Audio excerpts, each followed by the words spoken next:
There was a time when people listened when you spoke, when your opinion carried weight in the room, when family looked to you and colleagues valued what you had to say. But somewhere along the way something shifted. Now the same people seem to hear you without truly listening. Your ideas get mentioned in a meeting and quietly passed over. Your message sits there read but somehow unanswered while everyone else gets a reply. And the question that keeps returning in the quiet moments is not simply why did this happen? It is something sharper than that. What changed in me? Is respect something other people hand to you? Or is it something no one was ever able to take away in the first place? Some people move through the world without raising their voice and somehow still command quiet regard wherever they go, while others try harder and harder to be taken seriously and somehow become easier and easier to overlook. What is actually happening in that gap? And why does trying so hard to be respected so often produce the opposite result? This is not going to be a journey about changing how people see you. That was never something fully within your control to begin with. Instead, this is about something far more lasting. How to walk through a day where respect feels absent and still remain someone whose own sense of dignity was never actually in anyone else's hands. Because if dignity could disappear simply because someone else looked away, it was never dignity to begin with. So what was it then? And what is it built from instead? Every time respect feels like it is slipping away, most people rush toward the same instinct. They try to change the person in front of them. They explain themselves more carefully. They soften their tone. They repeat the point again, hoping this time it will land. But here is something worth sitting with quietly. What if the thing actually shifting in that moment was never their perception of you at all? What if it was your own reaction pattern quietly taking over without your permission? And if that is true, then what exactly have you been trying so hard to fix all this time? There is a reason this cuts so deep. The human mind was never built to treat social standing as a minor detail. For most of human history, losing standing within a group meant something far more dangerous than hurt feelings. It meant real risk to survival itself. So somewhere deep inside every one of us, a very old alarm still goes off the instant respect feels like it is fading. And once that alarm sounds, the mind rushes toward whatever feels fastest.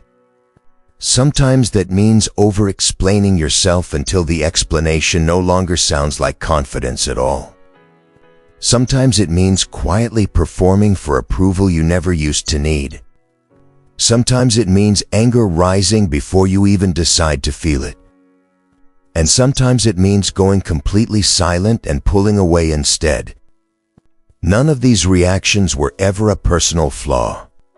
They were simply an old survival instinct firing in a modern moment that never actually threatened your survival at all. So if this alarm has been going off inside you lately, what has it been quietly convincing you to do without asking first? Think about the meeting where your idea gets mentioned and then moved past within seconds. Think about the message you sent that everyone else seemed to get a reply to accept you. Think about sitting at a family dinner and offering your opinion only to watch the conversation continue as if you had said nothing at all. In each of these moments, something painful rises immediately, and it feels like proof that respect has quietly disappeared. But notice something easy to miss in the middle of that pain. None of these moments actually confirmed anything about your worth at all. What they confirmed was a feeling. And feelings arrive with a story attached, whether that story is accurate or not. So the real question worth asking is not why did they disrespect me?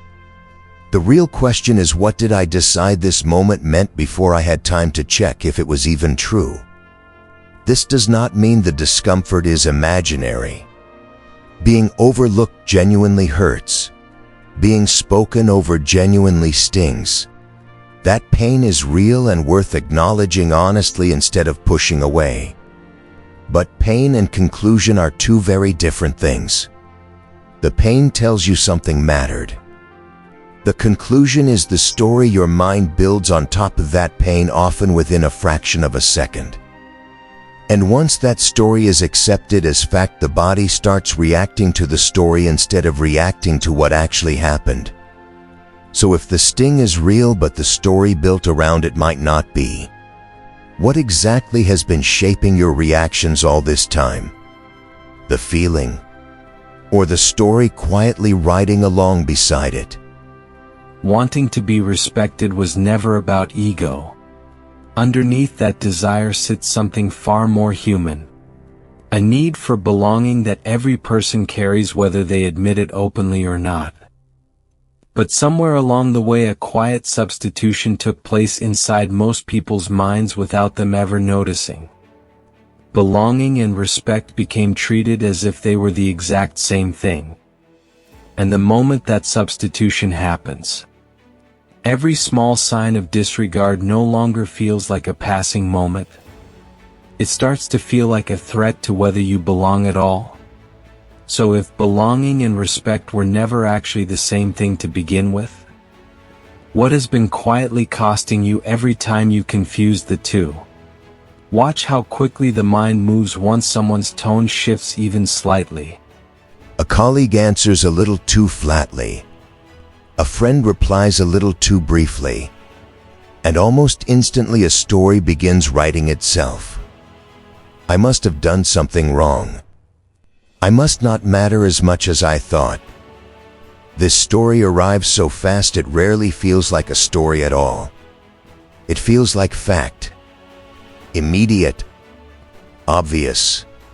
Undeniable. But the moment that story is accepted as truth without question, self-worth quietly stops living inside you and starts living inside whatever expression happens to cross another person's face that day. So if your sense of worth has been renting space inside someone else's mood, what happens to you every time that mood changes without warning? Here is something worth remembering the next time disregard stings sharply. People are not offering you a consistent daily measurement of your value. They are moving through their own pressure, their own fear of falling behind, their own competition they are quietly running in their own minds, their own insecurity they rarely show anyone directly. A person short with you in the morning may be carrying something that has nothing to do with you at all. A colleague who forgets to acknowledge your idea may simply be overwhelmed by 5 other things demanding their attention at once. None of this excuses genuine unkindness, but it does reveal something important. Their shifting behavior was never a reliable mirror reflecting your worth back to you. It was only ever a reflection of what they themselves were carrying that day. So if their behavior was never truly about you in the first place, then what exactly have you been measuring yourself against all along? There is something Marcus Aurelius practiced quietly every single day that most people never think to try. He did not spend his mornings wondering how the Senate perceived him. He did not measure his worth by how loudly the crowd cheered or stayed silent. Instead, he returned again and again to a single private question. Was my character steady today? He understood something most people spend a lifetime missing. Reputation rises and falls depending on factors completely outside your control. But character was the one thing that remained entirely yours to shape regardless of what anyone else decided to think. So if an emperor with the entire empire watching his every move still refused to build his identity on their opinion, what does that suggest about the opinions you have been quietly building yours on instead? Epictetus arrived at something even sharper through a life that began in far harsher conditions. Born into slavery with almost nothing that could be called his own, He came to understand a distinction that changed how he moved through the world entirely. Respect from others was never something within his control, but his own integrity, his own response to how he was treated. That belonged completely to him. No one could reach in and take that away regardless of how they behaved toward him. This was not a lesson about becoming indifferent to people. It was a lesson about locating freedom in the only place it could actually live. Not in how others chose to treat him, but in how he chose to respond. So if freedom was never dependent on how people treated him, what does that mean for the freedom you have been quietly waiting on other people to hand you? Seneca spent much of his life studying the strange instability of public opinion, and what he found was almost unsettling in its simplicity. Praise arrives and eventually fades. Disrespect arrives and eventually fades as well. Both are temporary, whether passing through a life that was never meant to be built around forecasting other people's moods. He warned against constructing an identity on top of something so naturally unstable, because a structure built on shifting ground will always shift right along with it. So if both praise and disrespect were always temporary by nature, why does one of them so often feel permanent the moment it arrives? Underneath all three of these reflections lies the same quiet foundation. None of them were teaching people to stop feeling the sting of disrespect entirely. That would have been dishonest, and none of them lived that way themselves.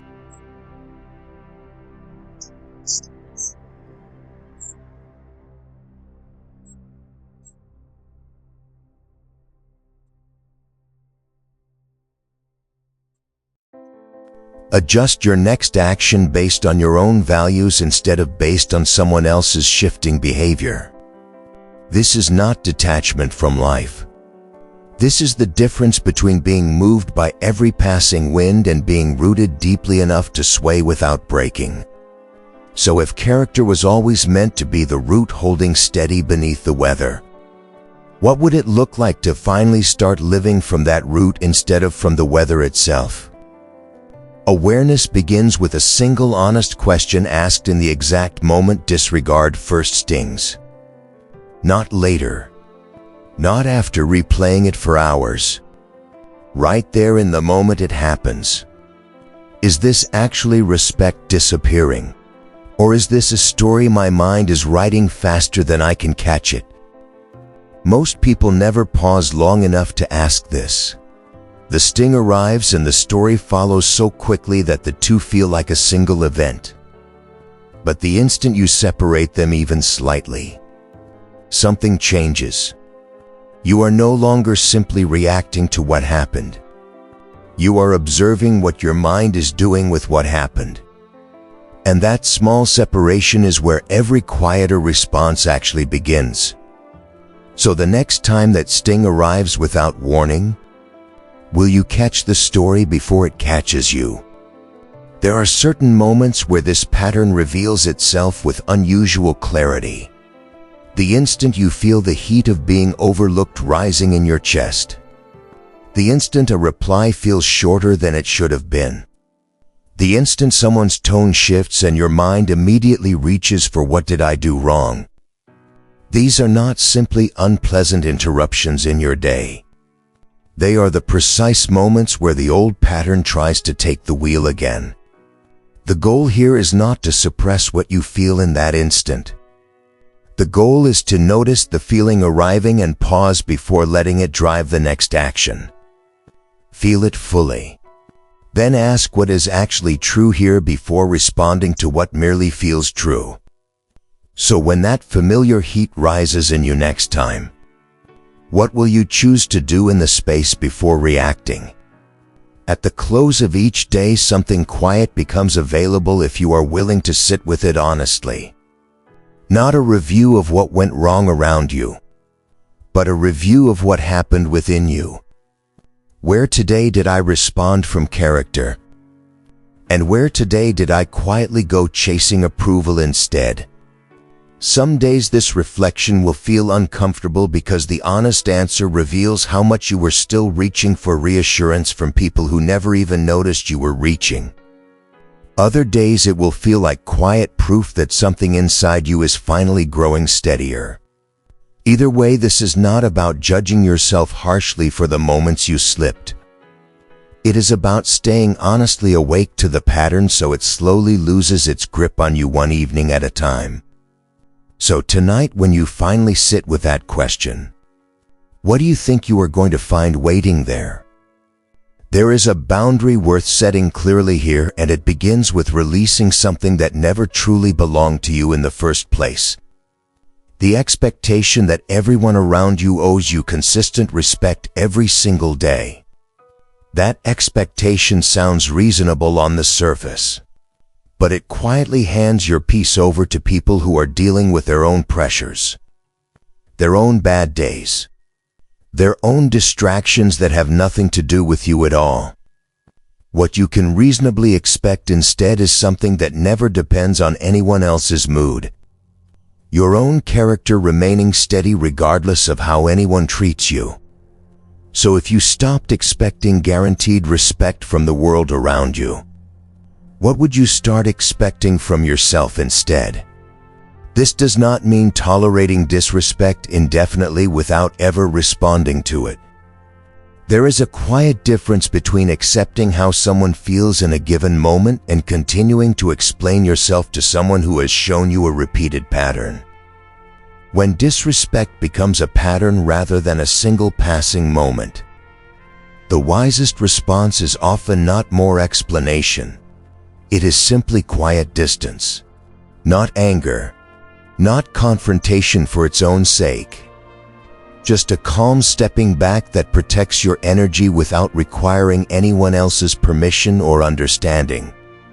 So if someone has shown you the same pattern again and again, how many more explanations do you still owe them?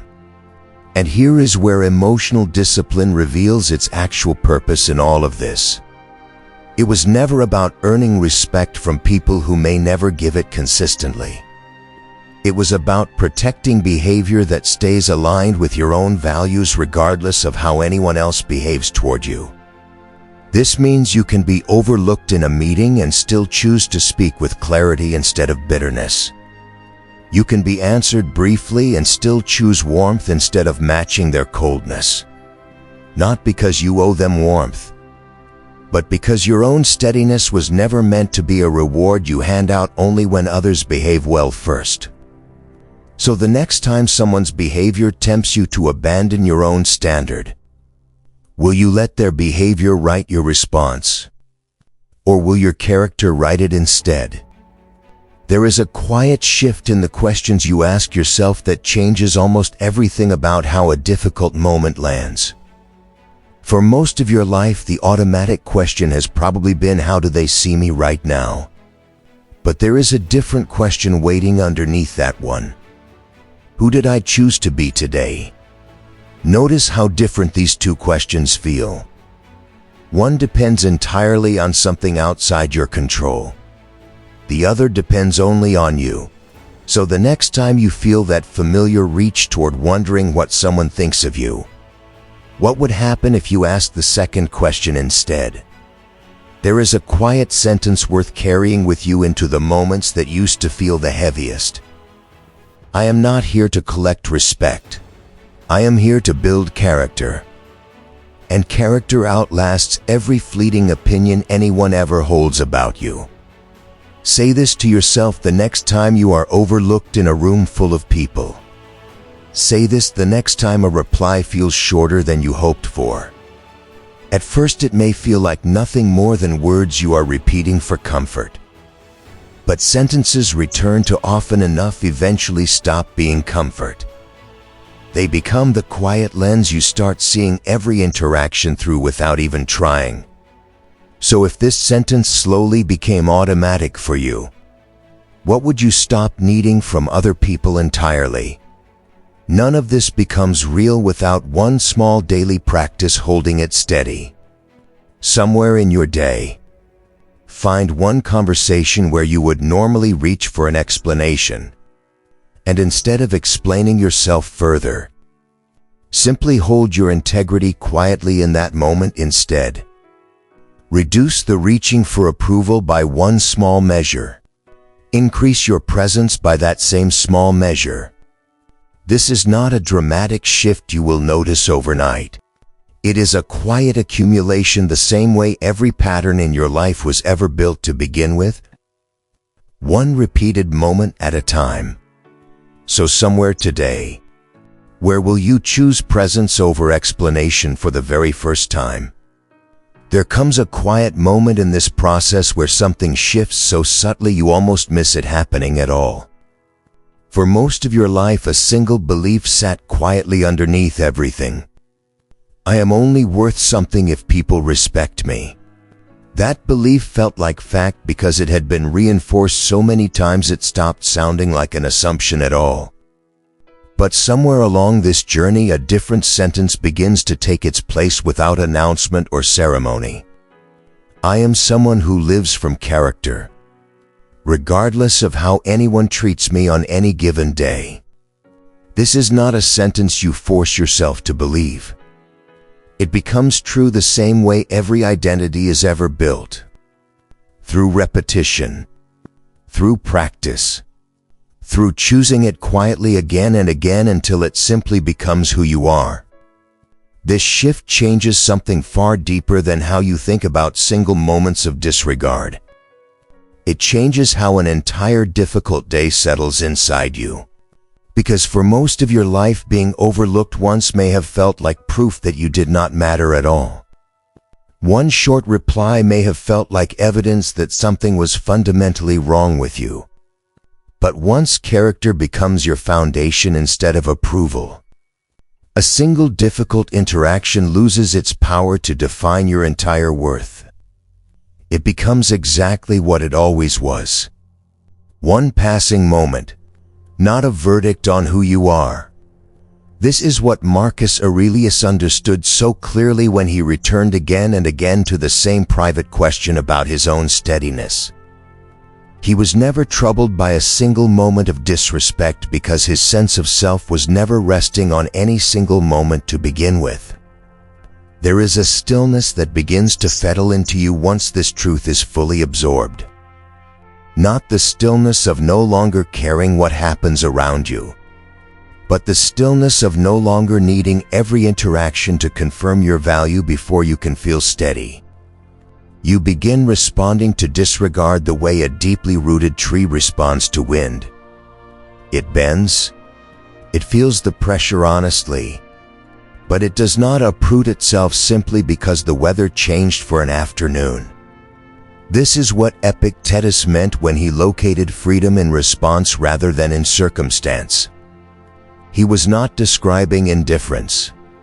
He was describing exactly this quiet rootedness that no external weather could ever fully shake loose.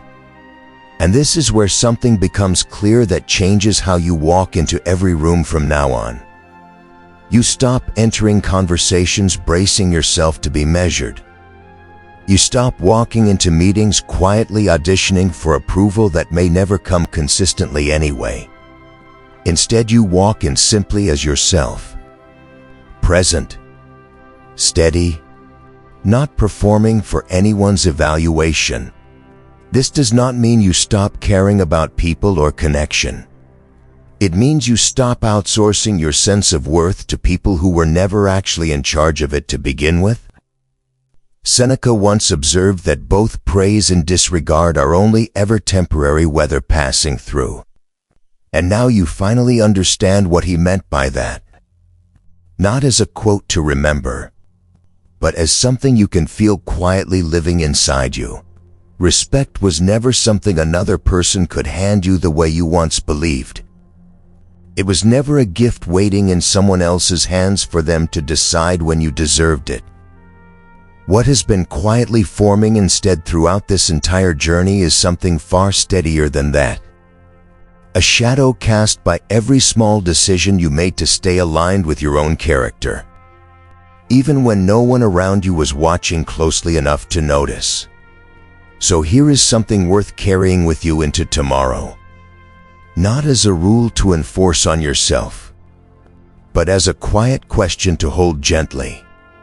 Tomorrow at work, or tomorrow at a family dinner, or tomorrow in whatever conversation catches you off guard, there will be a moment where someone's tone shifts, or someone's reply falls shorter than you hoped, and that old familiar sting will most likely rise again. It may always rise. That was never the part meant to disappear. The real question waiting in that moment is not whether the sting will return. The question is what you will do the instant it arrives. Will you reach for their behavior and try once again to change it? Or will you quietly return to the one thing that was always fully yours to hold? Your own character. Steady, unclaimed by anyone else's mood. Real dignity was never something borrowed from the way others chose to treat you.